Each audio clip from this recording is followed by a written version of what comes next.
cane, karibu kandi kuri YouTube yacu ariyo yanyu Isomero. Uno musi tugira turabe ingene ushobora kurungika amafishe ukoresheje Xenda, application Xenda, utarinze gukoresha câble. Murabizi kenshi hari igihe bitugora ugasanga wibagiye nka câble USB, ugaca usanga birakugoye kwirungikira ibintu ubikura muri telefone bija ku mashini, cane ko Bluetooth umenga ni procedure nini. So ngaha munkurikirane ku batari bazi kano ga trick kugira mushobore kuza muragakoresha. Ubanza kuba ufise application Xenda muri telefone yawe ubwa mbere, umaze kuba uyifise urayugurura.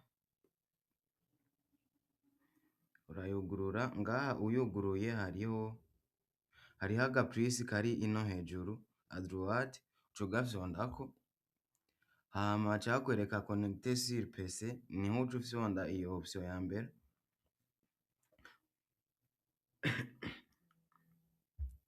Umaze kuyifyondako haca haza iyindi interface kugira ubikonfirme, uca ufyonda kuri next. Umaze gufyonda kuri next baca baguha kugira uskane code QR canke connecter sur web, uca ufyonda no hejuru kuri connecter sur web. Umaze kuhafyonda information baca baguha nizi. Ngaha rero ikintu gica gisabwa, uca ubanza ukaza kuraba kuri ordinateur yawe yuko iri connecte kw'iyo telefone igomba irungike amafishe, nuvuga canke ziri kuri connection imwe kugira zishobore gukoresha adresse IP imwe. So uca uza ngaha muri Xenda ukagera kuri set kugira ushobore kugurura point d'accès, hama ushobore kuyiconnecta kuri ordinateur yawe. Aha nca nugurura hotspot yanje, voilà. Maze kuyugurura nca ngaruka ngaha muri Xenda, murabona ko nciye ndonka adresse IP ngaha musi. Nca nza rero ku mashini nka connecta kuri iyi point d'accès ya telefone igomba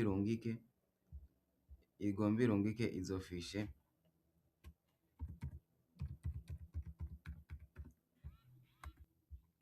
So maze kuyiconnecta, maze guconnecta, igica gikurikira ni gushiramwo iyi adresse ngaha muri web. Ca nugurura iyindi onglet, ndashiramwo adresse ni 192.168.9.136. Port ya Xenda ni toujours 33.455. Okay, ngize entrée murabona yuko vyamaze gukunda, baca bambaza ati accepter. Nshonze kuri accepter, deja aha namaze kwinjira muri telefone yanje ku mashini. Ariko aha rero ikintu gica gikurikira, si tu veux envoyer quelque chose, arivyo ushaka kurungika, uca uza ngaha ukabanza d'abord guselectiona aho biza gushikira. So reka mpisemo SD card. Aha ndi muri telefone yanje guys, hama nkaca nza ngaha mu